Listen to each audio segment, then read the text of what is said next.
So today is March 9th.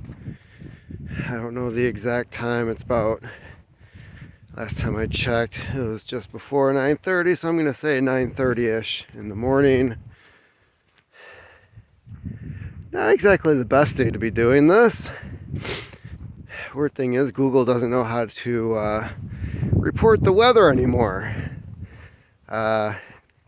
It's supposed to be a light rain until early this morning. Apparently Google cannot tell the difference between rain and snow. So why am I back out here? Yes, I'm back at Dead Stream Swamp. It looks like, other than some coyotes, I don't know if you can see these tracks or not. Definitely coyote tracks. Looks like nobody else has really been back here. I saw some truck tire tracks parked at the very front, tucked away in one of those spots by the road. And it looked like it backed out and left. Doesn't mean somebody didn't go hiking back here. But from what I'm seeing, not really any good indication that anybody else has been out here. Actually, I think might be seeing my old boot tracks from a week ago. So I've already told the story in my last video, so I'll not bore you with that. Why did I come back? If you've watched my last video, there's a part where I go into the wooded areas where there's a bunch of pine trees. While I was back there, I saw a spot, a place that did not fit. Now, as I've noticed the last time I was here, this is not a place that is very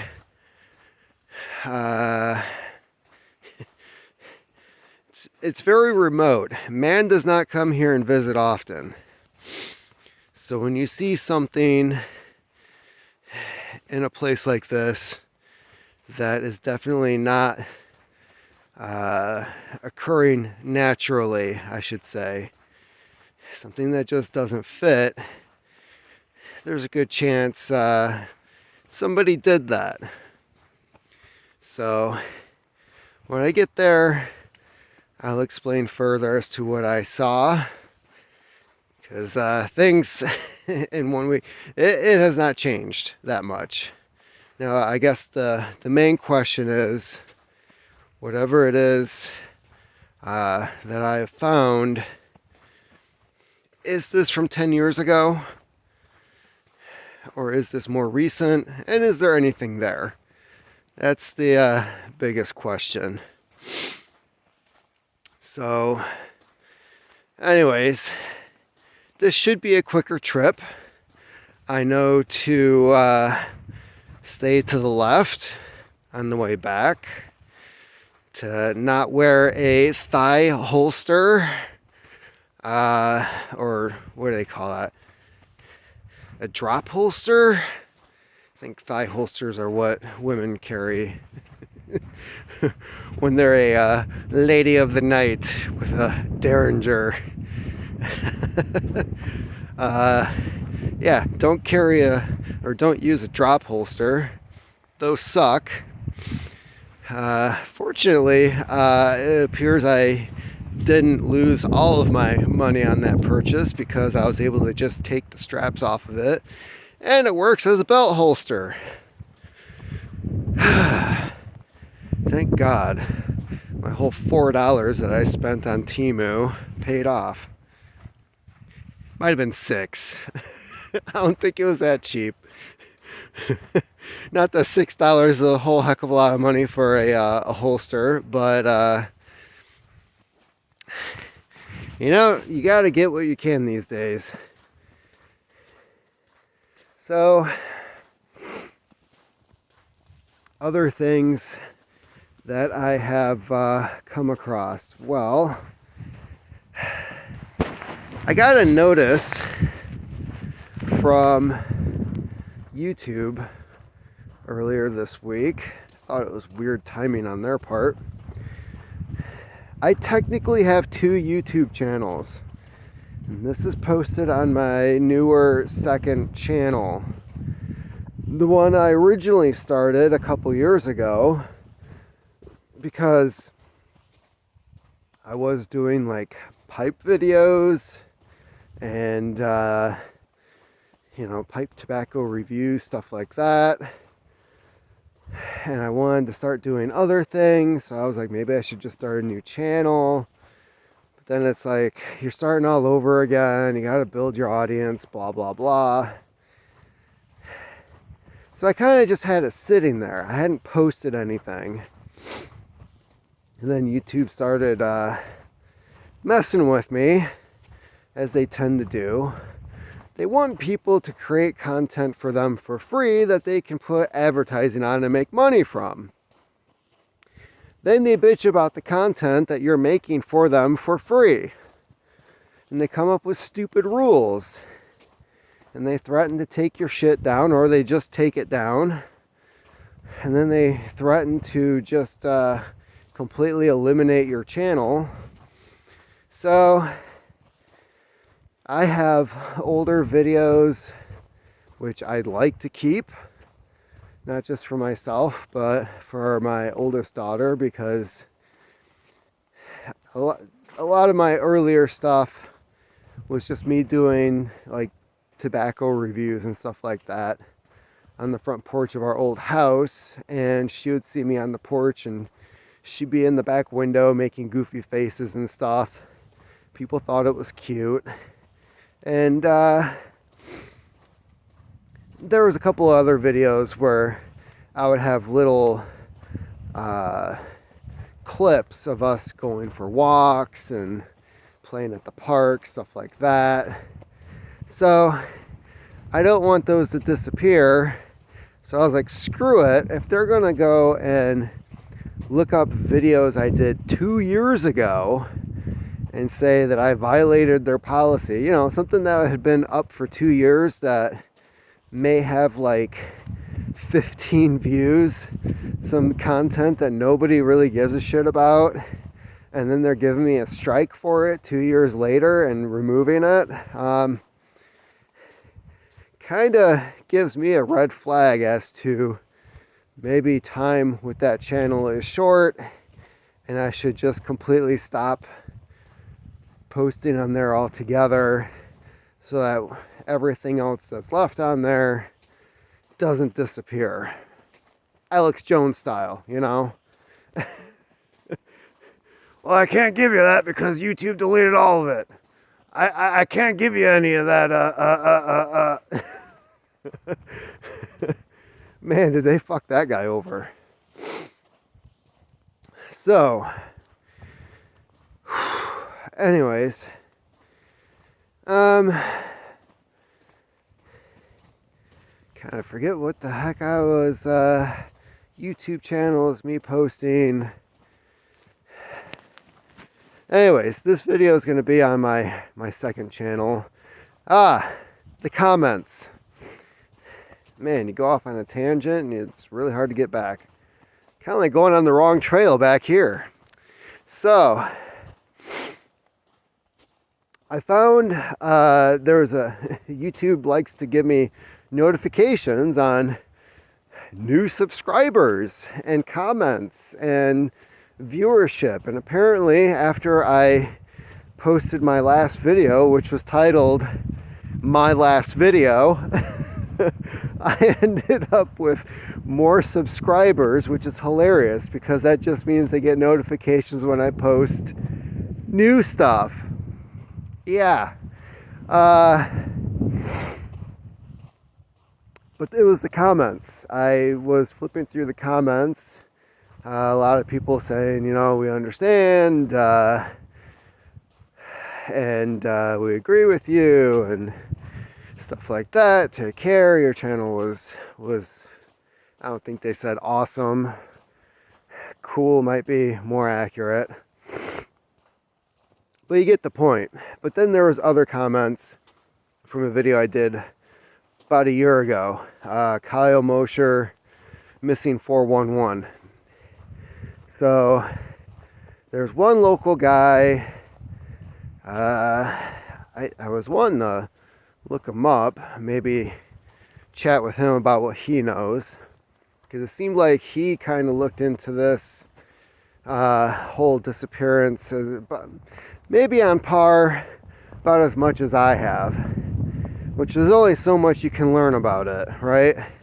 There's only so many news articles. Maybe he also talked to Kyle's mom. I don't know. But it seemed like me and him were on the same page. And then there was this other person. I say person because it seemed to be an anonymous account. A bunch of letters and numbers.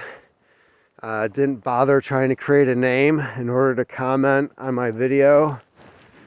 And they said that they were Kyle's cousin. And that they believe Kyle is still alive. That he was running away from some things that he had done, and that they know things about Kyle that basically it's in the family, but that other people just don't know about. And I remember Michelle, Kyle's mom, telling me that there are people out there saying things about Kyle. And yeah, some of it is true, but for the most part, that they were just basically making stuff up. She admitted that he had a problem with drugs, particularly meth, and that he had gotten off of it for a while, that he had found a good job, he was engaged. Him and his fiance were putting their family together. But that the moment they started hanging out at Houghton Lake, he was getting back in the scene. I don't know if this is what the cousin is referring to. I don't know if Kyle was involved in other activities. Somewhere else I read that it might have been another comment that both Brian and Kyle were involved in selling narcotics and supply and distribution, I believe it was put. So who knows? Could this have been like a deal gone bad? If that's the case, there's a lot of ifs. There's a lot of maybes. I mean, it could be they met somebody out here, and maybe Kyle was taken care of, and Brian got away. I don't know. My theories beforehand were with the idea that they were with the idea that it was just the two of them back here. But perhaps it was a deal gone wrong. I don't know how the investigation itself turned out. Did they bother to see how many sets of tracks were going back here? Obviously, the truck with the bear hunters might have thrown that off too, bringing Brian or Kyle, I guess I should say it that way, back to the truck. That would probably have screwed up, what evidence there was of how many vehicles originally came back here. But then again, those two guys, were they running from somebody? Did they drive back here to try to get away? I don't know. At the moment, there's only one person that knows the answer to that. So, ooh, nice hawk flying around. So anyways, I'll pick this back up when I get to the spot. All right, so I am back at the spot where the truck had gotten stuck in this tree. Behind me, that is south. That is north. See those pine trees back there? That's where I'm heading next. Let's see what we can find. Okay, so this is the spot I was questioning. I'll turn this around and give you a better view. So this is what I saw last week. Yes, I had done some digging. It's a little bigger than I thought it was from memory. Obviously you can see that there's a deer trail that runs through here. There's this little divot back here.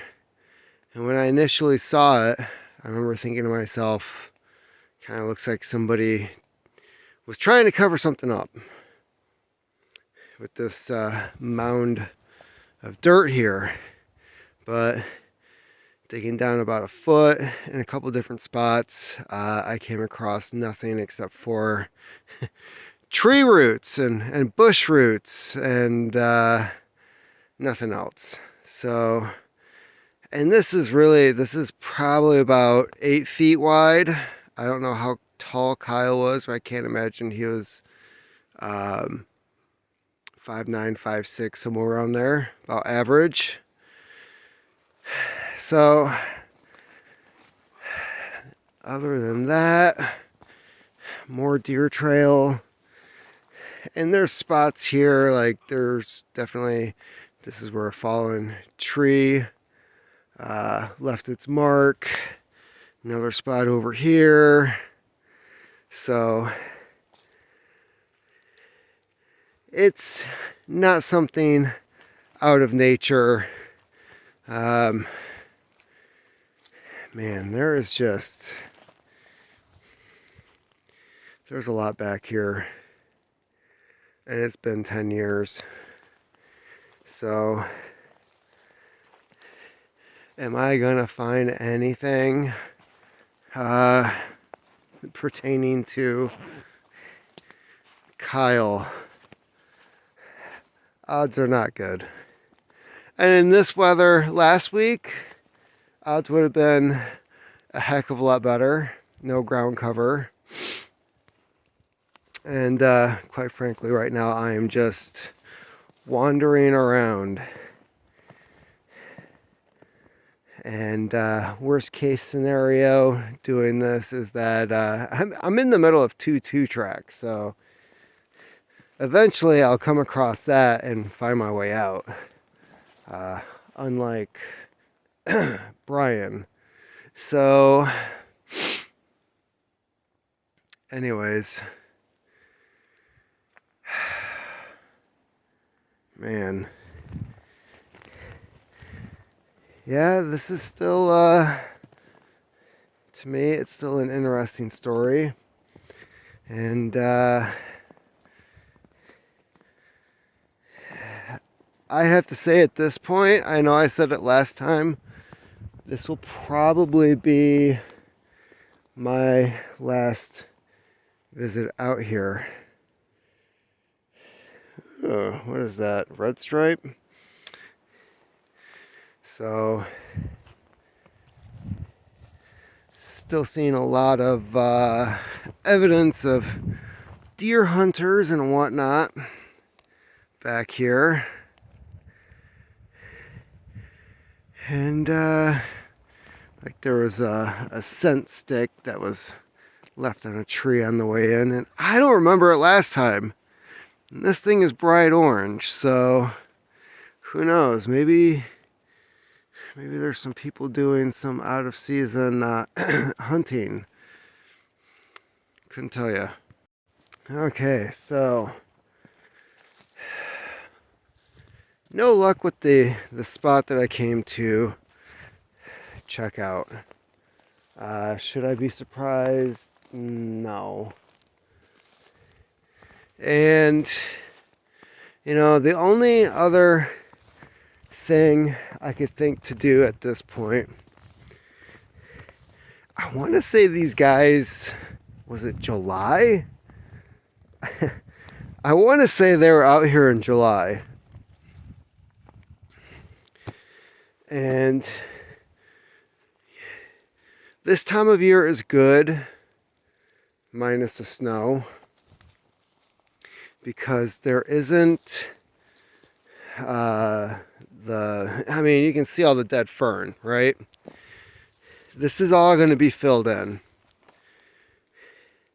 And yeah, you'll still have the deer trails, but you also, you're going to see what it was like that night, right? So if one person or if a couple people were dragging somebody out here to get rid of evidence, you would have a better idea as to where they might have traveled. And who knows? Let's take, for example, the theory that this might have been a drug deal gone bad, right? The only reason Brian is still around is because he didn't say shit about who did what. That means that his story of him and Kyle running south, I don't know, that I don't necessarily buy that. I think he knew that if Kyle was found, even though he didn't do it, if you're going by that theory, I think he knew it'd be pinned on him. Unless he ratted somebody else out, which may have been a bigger player in the area. And that also means, if that's true, he still would have taken them away from where Kyle might have been. So there is that.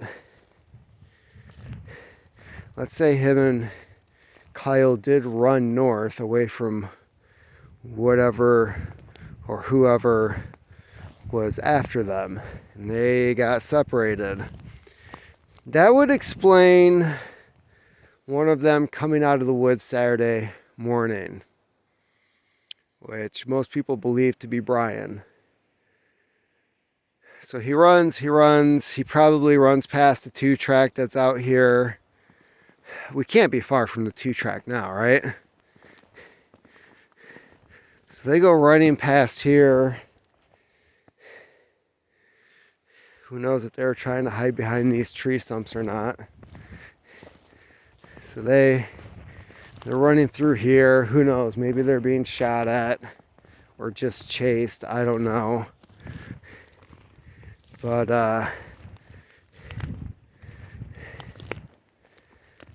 yeah, there's going to be the other 2-track. They keep running because the 2-track is right out in the open. Brian did say something about they use Kyle's phone as a flashlight. And maybe they both had flashlights, cell phones. Brian said that his was dead.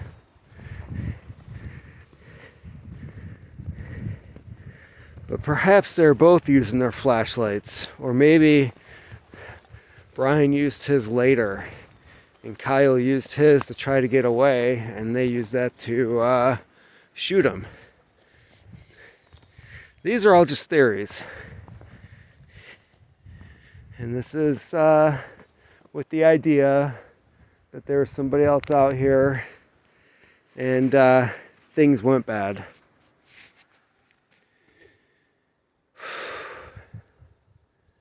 Yeah. You know, you get back here, they do describe this as a field. God, what would you call this? Former logging site? I mean, it's not wetlands. Prairie? Not really prairie either. Not with this type of ground cover. I guess when you're a cop, you're filling out a report and you're like, what the hell am I going to call this? Well, if you're a deer hunter, this might be a good spot for you. So, yeah. On the upside, I have a new theory to play around with. And at this point, the only thing I can really do with this story right now is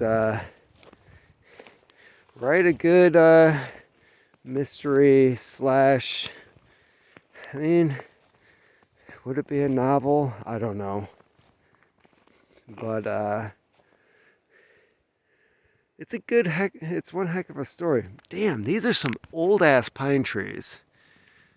That is, I mean, look at that one. It's too bad that one broke, but holy shit.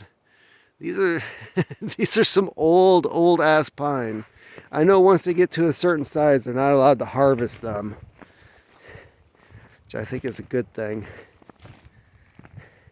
If they've got the genetics to get to that age in a place like this, yeah, you want them to procreate.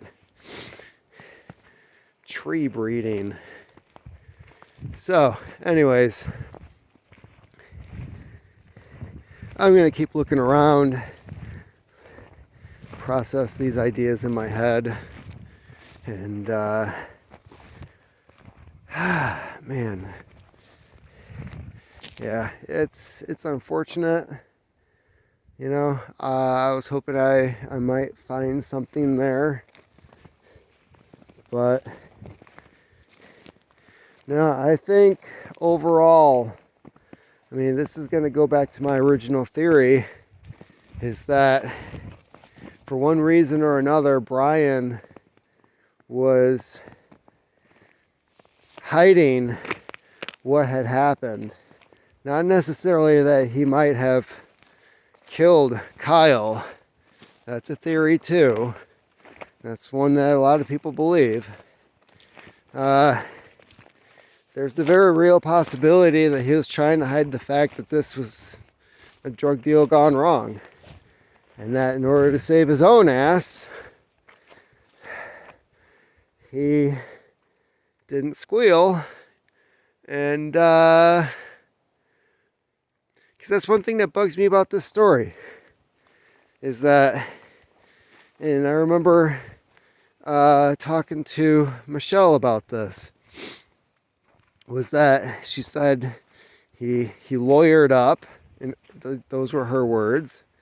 So she was advised not to even insinuate that he had killed Kyle. I don't know. What's that going to do to a crackhead's reputation? I mean, is he going to sue for libel? Like, hey, nobody will deal with me anymore, and I'm losing money because this person said that I killed her kid. I mean, so, yeah. So she talks about how he lawyered up, and yeah, I'm going to take the 2-track back around to the original site. But here's the thing. This is a guy who couldn't afford his own cell phone, didn't have a car, as far as I know. At the time, he didn't have a job, didn't have any money. He's bumming rides off of people for a 45-mile trip out of where he was at. So, how he is able to afford a lawyer? And I never saw or heard any evidence or proof that he actually did have a lawyer. It's not like anybody was contacted by Douchebag and Son Incorporated law firm. So that could have just been he was told to keep his mouth shut. Said to mention lawyer to get people off of his back. Because here's the other thing. They take him in for questioning. I mean, he was compliant at first, from the sounds of it. Like, he went back to the site with the police. He was telling them where he ran and where Kyle and the dog went.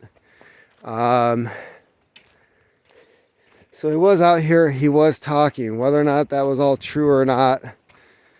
But somebody, maybe his uncle, who he had the cell phone from, told him, like, just keep your mouth shut. Don't say anything else. If they can't prove otherwise from the bullshit you already gave them, you're good.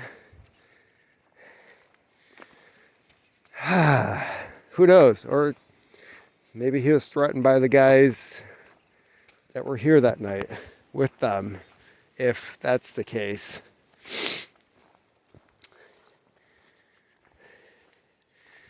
So, well, I wouldn't say that this trip was a complete bust, right? And you know what? Fuck it. I'm going to venture down here. This thing has me curious. There's this weird track. It looks like it might just be a site for logging trucks to back up, maybe be loaded over here, and then they like close it down because they're afraid people would get stuck. And it looks like I need to be careful of pine cones dropping on me.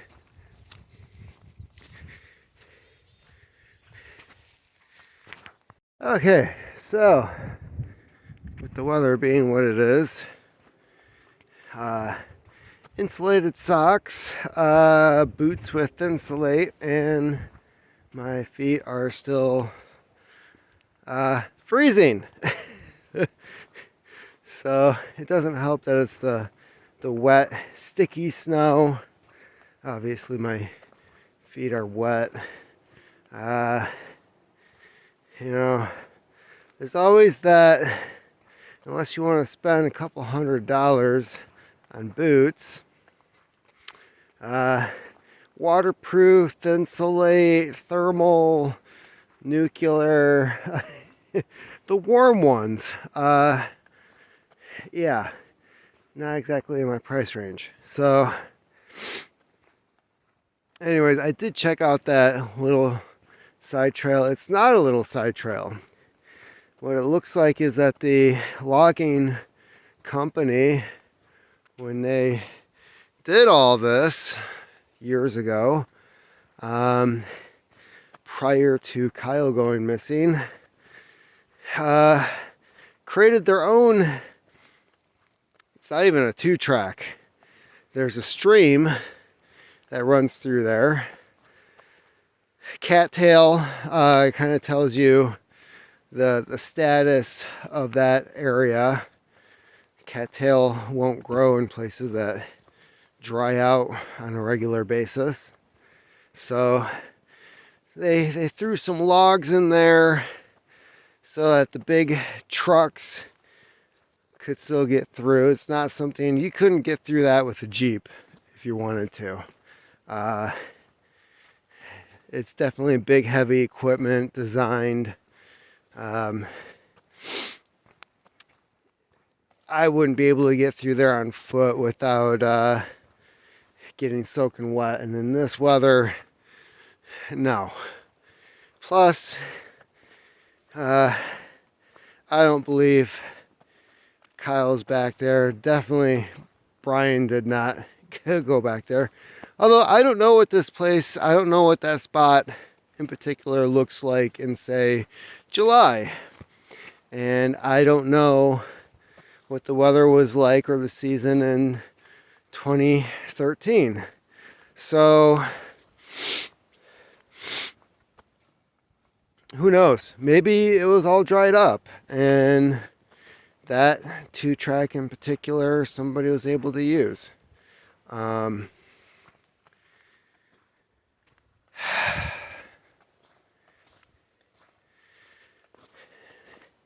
So I'm glad I came out here again. I still learned a bit. It's good to go on walks like this and kind of run theories through your head in the area that it happened. So it's not like sitting at a desk at a computer looking at Google Maps. Google Maps can only tell you so much, right? You don't get to see the terrain and the ground cover. Google Maps isn't going to show you where hills are or what's underneath that tree canopy, you know? So, damn, I go back to, if you're going to dump a body, but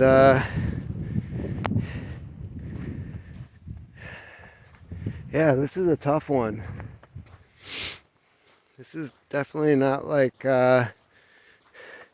coming across a cell phone by happenstance, you know. So, moving forward, I would like to see what this place looks like in July. I don't know if the anniversary is going to fall on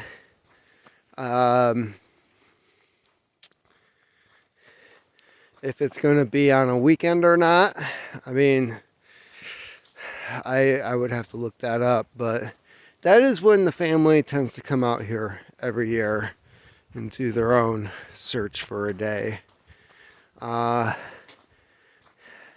wouldn't mind being here for that and see what it looks like. Maybe get some better ideas as to what may have happened. And I think the best route to take on all this is really not necessarily to write a book on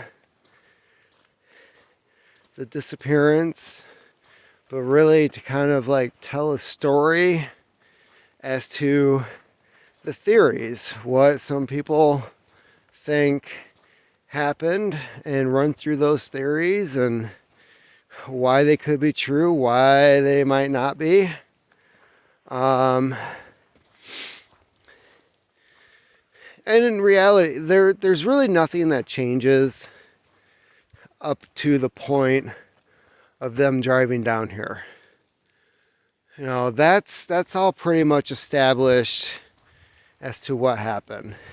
Why they came out here, that's a good question. That's part of the theories. What happened out here, that's another big theory. What we know for sure after the night of,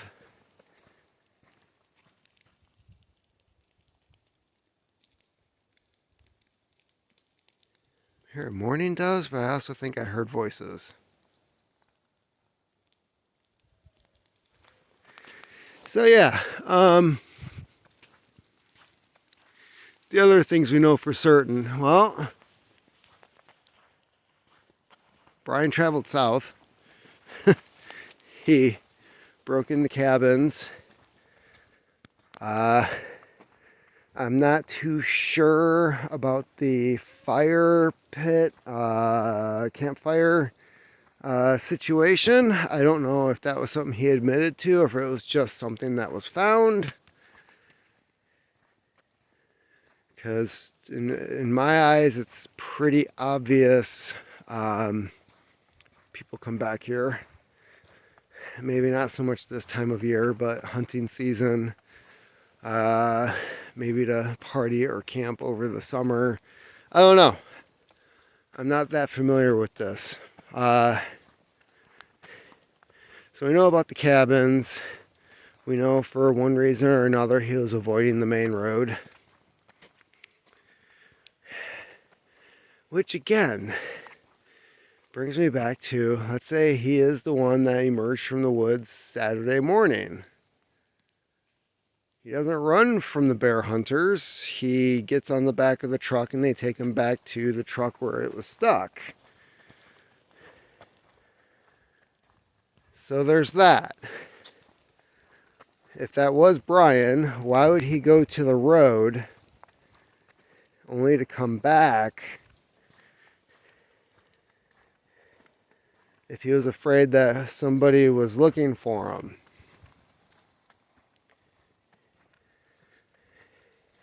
Yeah, these are the things you gotta like crank through your head when it comes to things like this. So he's willing to go out Saturday morning to the road, apparently seeking a ride back to the truck. But after that, he's not willing to go back out to the road for 3 days. I guess the question is, what would have changed between Saturday morning and Monday morning for him to do that?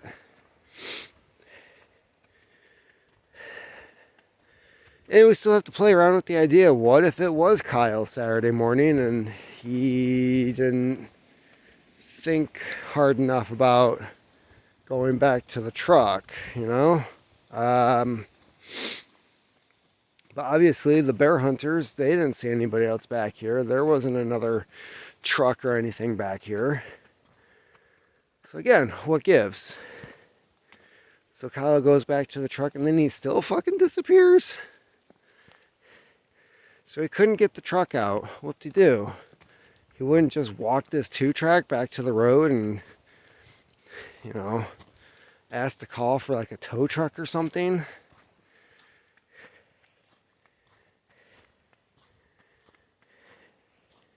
And even with Brian, let's say nothing happened, right? Kyle ran into the woods after the dog. That was Brian's story.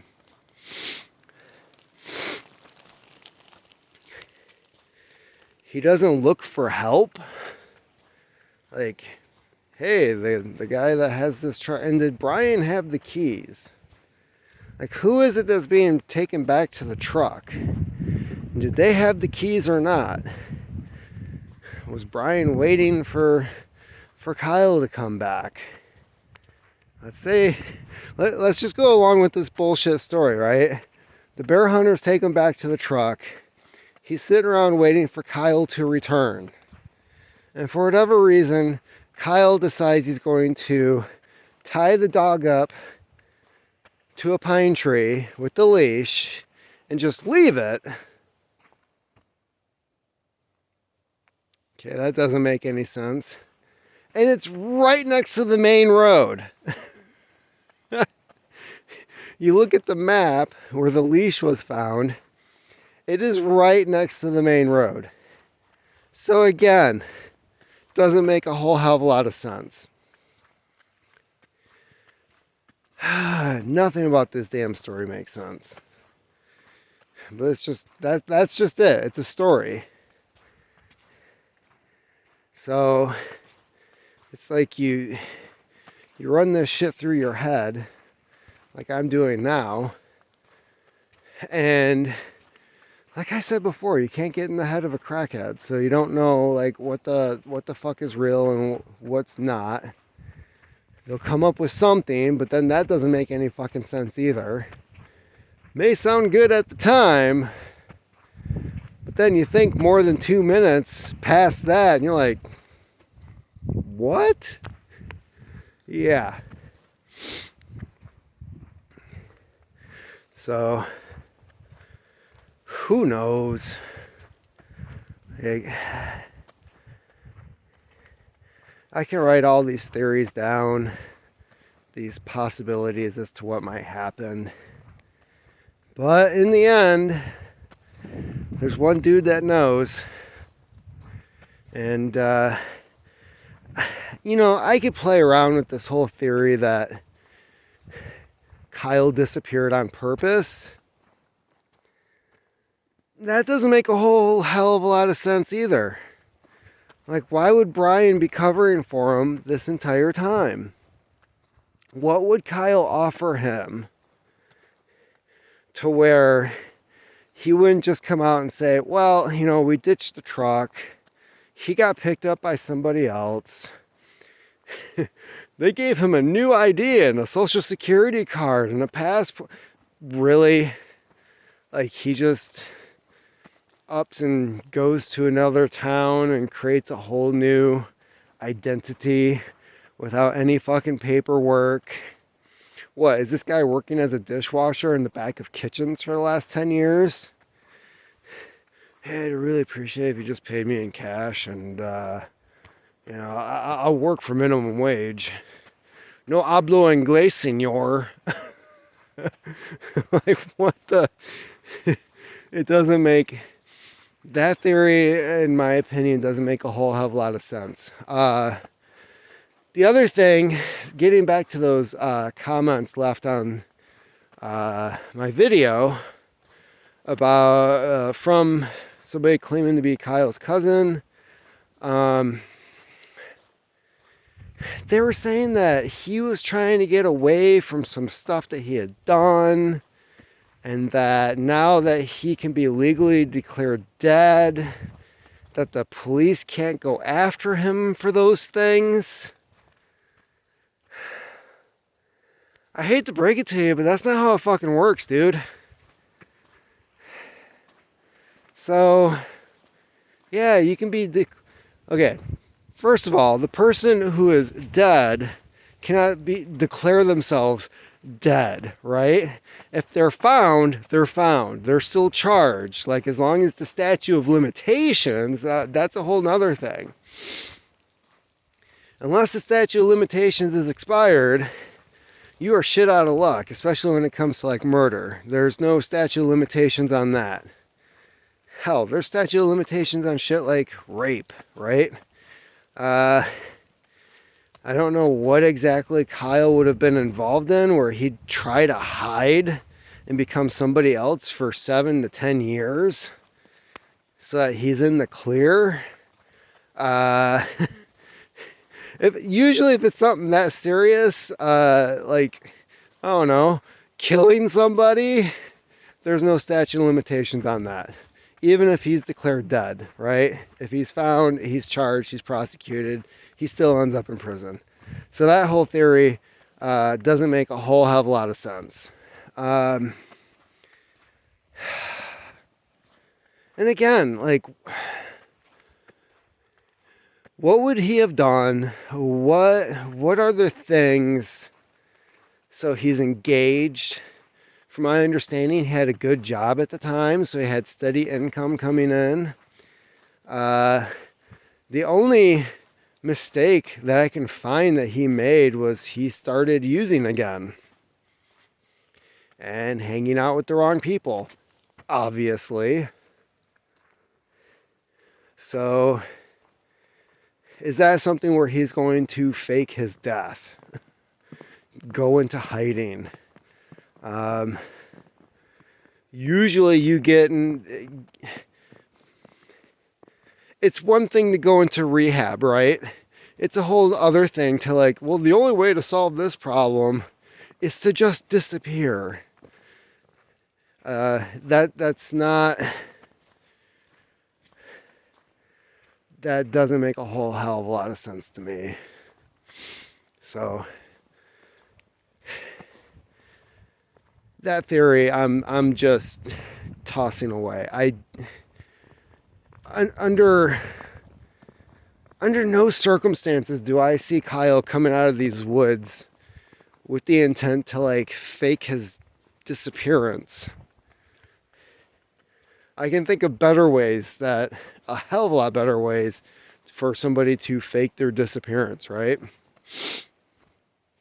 So, no, in my opinion, it is very obvious that he is no longer with us. And I hate to say it, but the number of coyote tracks that I've seen out here,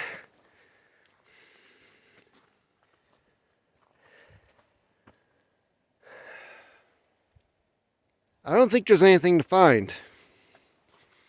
I think those flip-flops, there's the water bottle, I think that's kind of questionable. Unless the state police were able to do like some type of DNA swab on it to show that it was in Kyle's possession at some time. I don't know if that particularly means anything. Never did find out what kind of water bottle. I mean, was it just like Aquafina, or was it like an actual like metal reusable water bottle that Kyle was known to carry? Not exactly a dude thing, but I'm not gonna judge if that's the case. So the whole water bottle thing, I don't. The flip flops, I could see where somebody could find those and be like, yeah, those are the ones Kyle was wearing that night. That would make sense to me. But I don't know. You've got a pack of coyotes running around. And the thing is, they don't, and I've seen it, they don't just feed on a body where it's at. That thing gets spread around and scattered, and there isn't one spot that you're going to find stuff if you do.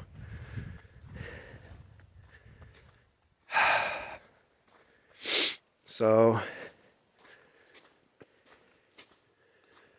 it doesn't take a drug addict or a genius to like dispose of a body in a place like this. It's just somebody that knows the woods.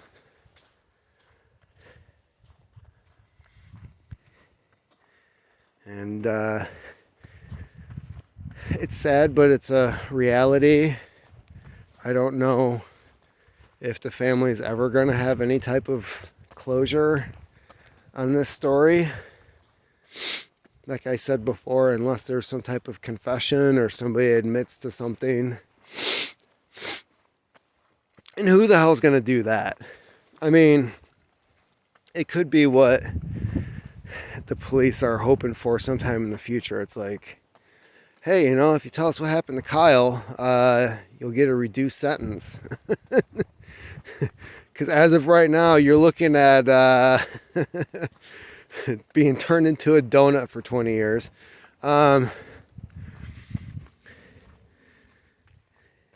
That's kind of where I'm leaning towards. It would take that person doing something horribly stupid again and getting caught, and then trying to use that to downplay, to make a plea for a lower sentence. It would take something like somewhere on that kind of grounds in order to probably get something like that out. And then again, the cops are going to be like, okay, you say this is what happened, but I mean, if we're not able to find evidence of that's how shit went down, you know, we still can't close the case. Which is true. That's kind of what happened with the whole Jimmy Hoffa thing. There was that deathbed confession where the guy was like, yeah, we shot him in this house on this day, took the body out, stuffed it in an incinerator. That's why you've never found the guy.